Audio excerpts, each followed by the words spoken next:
रही बात करण, तो करण ने तो कई बार खुद ही बोला है कि मैं अपनी फूफा की इसको दूँ, लॉन्च करूँ, कि मैं चाची को उसको लॉन्च करूँ, तो उसने खुद एक्सेप्ट किया है, तो वो भुगत रहे हैं। बड़े प्रोडक्शंस जो हमारी इंडस्ट्री में खासकर सो कॉल्ड बोलती हूँ मैं तो उन्हें, क्योंकि वो लोग सिर्फ अपने बड़े बैनर का फ़ायदा उठाते हैं, ना वो किसी को पेमेंट करते हैं ज़्यादा, बस रोते रहते हैं।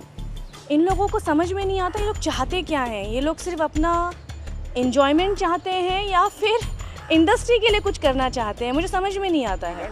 मैं ऋषि कपूर जी, इरफान जी, उनके जाने का एक रीज़न था कि वो बीमार थे या समथिंग, हॉस्पिटलाइज थे, तो दुख तो हुआ, लेकिन सुशांत के जाने का एक झटका सा लगा। जब मेरे मैनेजर ने मुझे न्यूज़ भेजी तो मैंने उसे कहा कि क्या मजाक कर रहे हो इस तरह का। उसने बोला नहीं, दिस इज़ रियल। और मैंने जब न्यूज़ शुरू की, मैं बता नहीं सकती हूँ कि वो होता ना कि हाँ ऐसे वाला कुछ, हाँ वैसा कुछ हो गया। ऐसा लगा कि क्या सुन रही हूँ मैं, ये जो क्या है ये, यकीन नहीं हुआ। मैं 4-5 दिन तक मैं काफ़ी परेशान रही, काफ़ी स्ट्रेस में रही। और उसके बाद एक्चुअली उन्होंने सुसाइड किया, उसके बाद जो रीज़न्स निकले, जो नाम आने लगे सामने, फिर कंगना का फिर बयान आया। मैंने चूँकि सपोर्ट किया कंगना को पूरी तरह से, क्योंकि मुझे लगता है कि सारे लोग, जितनी हमारी इंडिया के जितने भी लोग हैं, पब्लिक है या जो एक्टर हैं, एक्ट्रेसेस हैं जो बोल रही हैं, वो सब लोग ना सुशांत से कहीं ना कहीं खुद को रिलेट करते हैं, क्योंकि इस तरह का नेपोटिज्म सबके साथ होता है। कहीं ना कहीं आपके साथ भी, आपके फील्ड में भी होता है, हमारे साथ भी होता है। इस वजह से ज़्यादा कनेक्ट हो गए सुशांत से। मैं रोई भी। मैंने कुछ दिनों तक किसी से बात नहीं की, किसी फ्रेंड से या किसी से, लेकिन फिर लगा कि नहीं, मेरी मॉम ने समझाया कि इतना ज़्यादा मत सोचो, खुद को डिप्रेस मत करो। बट इट्स रियली सैड, बहुत बुरा हुआ। आप एग्री करती हैं जो कंगना का जो कहीं कहना है कि इस तरह से सब कुछ होता चला आ रहा है, उस बारे में आप क्या देखिए, कहना अगर सच में सुशांत ने डिप्रेशन में आके किया है तो डेफिनेटली कंगना कहीं ना कहीं सही है। और देखिए, कंगना सही है एक तरफ, क्योंकि मैं भी एक एक्ट्रेस हूँ और मैंने भी बहुत लंबी जर्नी तय की है इंडस्ट्री में। ठीक है, मैं बॉलीवुड से नहीं हूँ, मैं भोजपुरी से हूँ, लेकिन ये जो होता है ना, ये हर इंडस्ट्री में होता है। तो कंगना ने कहीं ना कहीं झेला है, इसलिए वो बोल रही है, उसका एक्सपीरियंस है, वो बोल रही हैं, और ये होता है, इज़ वेरी जेन्युइन। आपकी अगर मैं बात करूं रानी, आपने ऐसा बताया कि आप भी उस दौर से गुजरी हैं। थोड़ा सा मैं आपसे जानना चाहूँगा, रानी चटर्जी अपना एक नाम, अपनी एक मकाम, अपनी एक पहचान बनाने में कितना वक्त लगा और कहाँ से शुरू किया? मैं बताना चाहूँगी मेरे बारे में। मेरी पहली फिल्म आई थी 2004 में, ससुरा बड़ा पैसा वाला, विथ मनोज तिवारी। उसके बाद मैं बहुत नई थी और बहुत कम एज की थी, इंडस्ट्री का बिल्कुल नॉलेज नहीं था। वो फिल्म हिस्ट्रिकल फिल्म है हमारी इंडस्ट्री की। उसके बाद मनोज जी के पास धड़ाधड़ लाइन लग गई फिल्मों की, लेकिन मुझे कोई नहीं पूछ रहा था कि इसे एक्टिंग नहीं आती, इसे डांस नहीं आता, ये हीरोइन जैसी नहीं दिखती। ओके, सब लोग नए होते हैं, मैं भी नई, कोई सपोर्ट नहीं, कोई बैकग्राउंड नहीं, फिल्मी बैकग्राउंड नहीं, बट एक हिस्ट्रिकल फिल्म दे चुकी वाली एक्ट्रेस के बारे में इतना कुछ। उसके बाद कैसे कैसे करके, चूँकि अब आ चुकी थी, तो मेरी मॉम का बहुत सपोर्ट रहा, काम करना शुरू किया।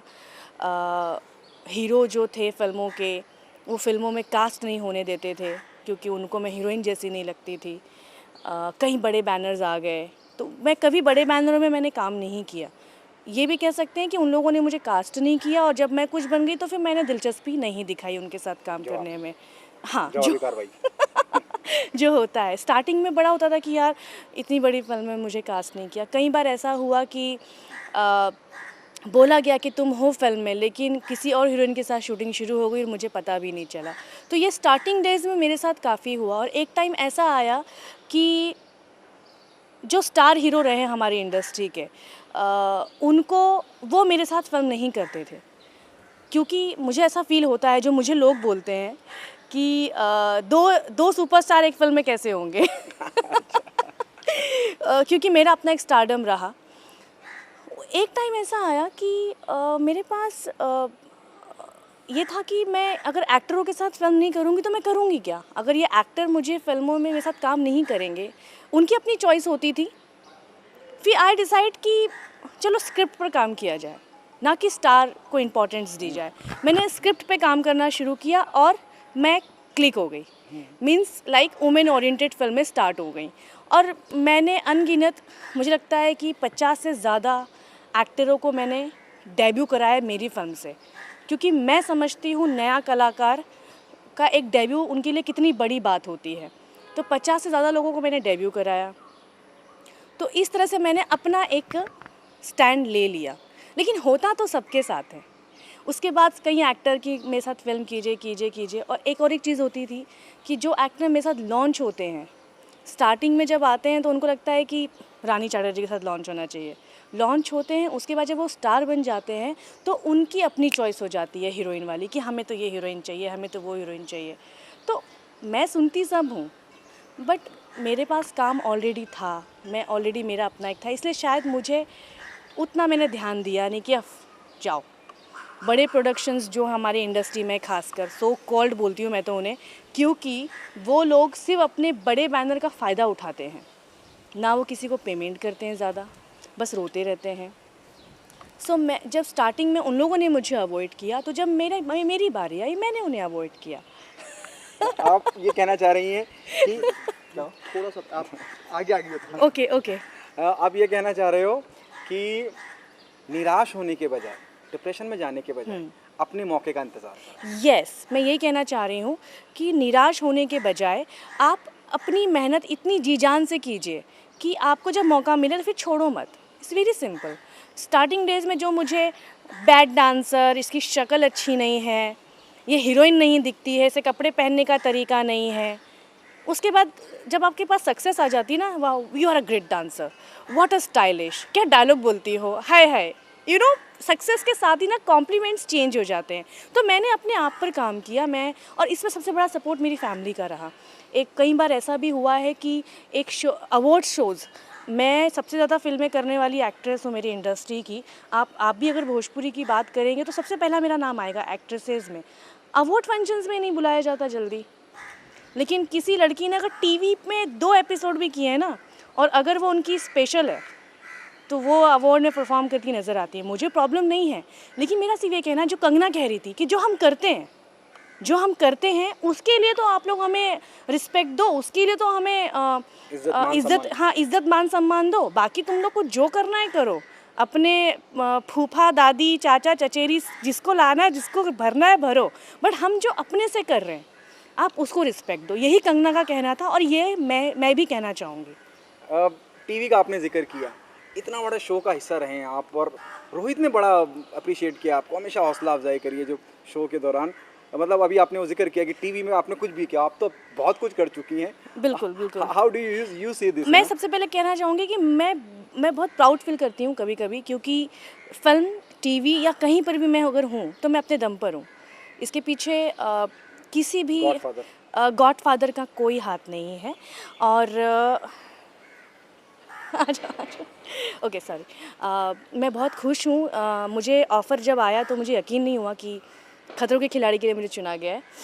सबसे ज़्यादा एक्साइटमेंट तो रोहित सर से मिलने की ही थी, but he is so sweet, he is so nice, और उन्होंने बहुत कोऑपरेट किया। मैं थोड़ा जल्दी आउट हो गई वहाँ से, जबकि किसी को लगा नहीं था कि मैं इतनी जल्दी आउट हो जाऊँगी, मुझे भी नहीं लगा था, बट लेकिन फिर भी जितना प्यार दिया ना पूरी टीम ने, कलर्स एक्सीलेंट। आपने कहा कि एक वक्त था, और जब मैं उस वक्त की बात करता हूँ तो मुझे 3 लोग याद आते हैं, मनोज तिवारी, रवि किशन और निरहुआ। के साथ काम करने के लिए मना करा? नहीं, इन लोगों ने मेरे साथ काम करने के लिए मना नहीं किया, लेकिन इन लोगों ने तब मेरे साथ काम किया जब मैं कुछ ऑलरेडी हो चुकी थी। End of the conclusion is कि जब आप कुछ जैसे दिनेश जी के साथ मैंने फिल्म की, दिनेश जी के साथ मेरी अभी तक ना सोलो बहुत ज़्यादा फिल्में नहीं आई।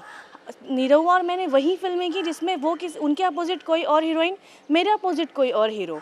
ऐसा सोलो हमने कभी नहीं किया। रवि किशन जी के साथ मेरी जोड़ी ऑलरेडी हिट है। रवि जी के साथ भी फिल्म मैंने तब की जब मैं ऑलरेडी एक बहुत नाम कमा चुकी थी। उस वक्त मेरे साथ कोई नहीं। और इवन मनोज तिवारी जी, ससुरा बड़ा पैसा वाला हिट देने के बाद मनोज जी अपनी फिल्मों में सिर्फ हिंदी की एक्ट्रेसेस ढूंढ रहे थे, वरना ये पॉसिबल है कि हिस्ट्रिकल फिल्म हो और उस एक्ट्रेस और एक्टर ने सिर्फ 3 फिल्में की हों साथ में, और मैं बिल्कुल नहीं थी। तो मुझे लगता था कि ओके, मेरे अंदर बहुत प्रॉब्लम्स हैं, मुझे तो अच्छी बात है। ये जब चीज़ें हुई तो मैंने अपने आप पर काम किया। मैंने इसे चैलेंज की तरह लिया। और ऐसे कई एक्टर हैं हमारी इंडस्ट्री में अभी जो सिर्फ ग्रुप बना के काम करते हैं। ये इनफैक्ट डायरेक्टर, इनफैक्ट डिस्ट्रीब्यूटर्स, इन लोगों को समझ में नहीं आता ये लोग चाहते क्या हैं। ये लोग सिर्फ अपना एन्जॉयमेंट चाहते हैं या फिर इंडस्ट्री के लिए कुछ करना चाहते हैं, मुझे समझ में नहीं आता है। डिस्ट्रीब्यूटर अगर फिल्म बनाएगा तो भैया ई है होई, एक्टर बोलेगा ई ना होई, ई होई तभी फिल्म बनी। तो ये सब क्या है यार? पब्लिक के लिए फिल्म बना रहे हो कि अपने लिए बना रहे हो? क्या कास्टिंग काउच है? देखिए, कास्टिंग काउच हर जगह है, लेकिन इससे निपटने का तरीका भी है। मुझे लगता है कि अभी इतनी एजुकेटेड तो हमारी इंडस्ट्री हो गई है कि यहाँ पर कोई ज़बरदस्ती नहीं करता है कि वो फिल्मों की तरह कमरे में धक्का दिया और उसके ऊपर जंप कर लिया, ये नहीं होता है। इसे मेरी म्यूचुअल अंडरस्टैंडिंग के साथ होता है कि कुछ लोगों को करना है, कुछ लोगों को नहीं करना है। जिन लोगों को बहुत जल्दी ऊपर जाना है वो शायद उसे चुनते हैं, और जब वहाँ पर उन्हें कामयाबी नहीं मिलती है तो वो लोग उसका हल्ला करते हैं। जैसे मेरे साथ तो नहीं हुआ कभी, क्योंकि मुझे पहला ब्रेक ही दिया था, वो बहुत ऐसे मिल गया था। मुझे ऐसी ही फिल्म मिल गई थी कि तुम्हें एक्टिंग आती है? मैंने कहा आती है। कर लोगी? हाँ कर लूँगी। ओके। फिर नटराज में बुलाया, 2-3 स्टेप दिए, मैंने किया। बोला तुमको इस फिल्म में हीरोइन ले रहे हैं। बोले कौन सी पिक्चर है? बोले भोजपुरी। मैंने कहा ओह हीरो कौन है? तो उसमें मनोज तिवारी जी थे। तो ऐसी फिल्म मिल गई थी मुझे। तो मेरे साथ नहीं हुआ, लेकिन मैं इतना ही कहना चाहूँगी, जैसे सुशांत का भी केस है, सुशांत के अलावा ऐसे कई एक्टर हैं जिन्होंने सुसाइड किया है। सुसाइड इंसान तब करता है जब वो हर तरफ से निराश हो जाता है और अकेला हो जाता है। तो मैं इतना ही कहना चाहूँगी, जो न्यू कमर्स हैं, उनके माता पिता, अगर आपके बच्चे चाहते हैं कि वो एक्टिंग करें, मुंबई में आए, तो प्लीज़ कोई एक पेरेंट्स उनके साथ ज़रूर यहाँ पर आए, वो सबसे बड़ा सपोर्ट होगा। आखिरी सवाल, क्या मुझे आपकी बेबाकी से लग रहा है कि मैं भोजपुरी भी नहीं कहूँगा, मुझे लग रहा है इंडस्ट्री की दूसरी कंगना रनावत आप? Oh my God! वैसे काफ़ी लोग तुलना करते हैं, क्योंकि मैं भी यहाँ पर फिल्म इंडस्ट्री में वुमेन ओरिएंटेड फिल्मों से ही टिकी हूँ अभी तक।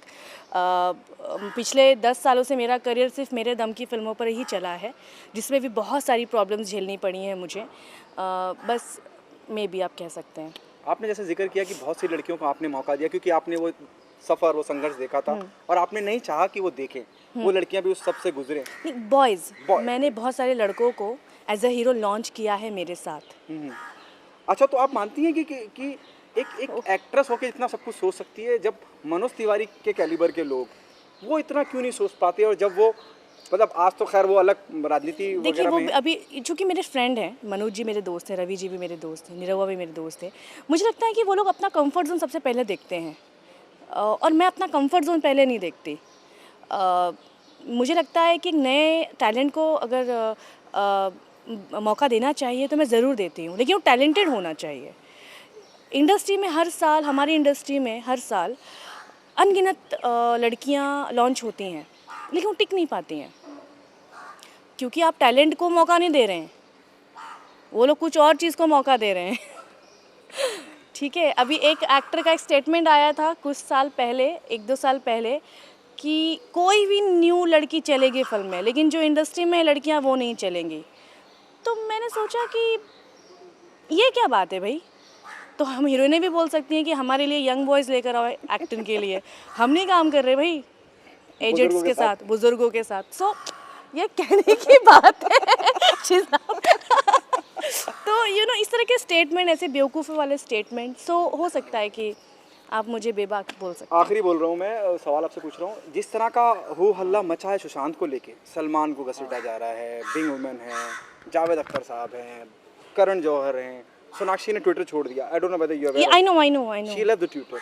करण जौहर को लेके दुनिया भर का आधे backlash एक्टरों पे है। ने तो कमेंट सेक्शन भी ऑफ कर दिया। हाँ, ये भी पता है मुझे। तो रानी, आप मानती हैं कि जिस प्रेशर को लेके इतनी बगावत चल रही है कि ऐसे लोगों को इस तरह से प्रताड़ना ना दी जाए, अब आप भी कहीं ना कहीं जो सब कुछ चल रहा है, तो अब करण जौहर ही भगवान ना करे कहीं कुछ कर ले तो, या कोई और कुछ कर ले ये तो मेंटली टॉर्चर तो होता है सोशल मीडिया के थ्रू। आज ही मैंने एक वीडियो भी पोस्ट किया है इसी के चलते। सुशांत को लेकर लोग इतनी ज़्यादा सीरियस और इतने ज़्यादा क्या बोलते हैं, पॉजेसिव हो गए हैं, और नो डाउट होना भी चाहिए। एक यंग सक्सेसफुल लड़का इस तरह की हरकत करता है तो डेफिनेटली कोई ना कोई रीज़न होगा, लेकिन जब तक पुलिस या फिर हमारा कानून नहीं बताता कि ये लोग शामिल हैं, तब तक कुछ भी कहना बुरा है। जैसे मेरी इंडस्ट्री के कुछ लोग हैं जो गंदे गंदे गाने बना रहे हैं इसके ऊपर, तो अब ऐसी सोच वालों को हम क्या कर सकते हैं?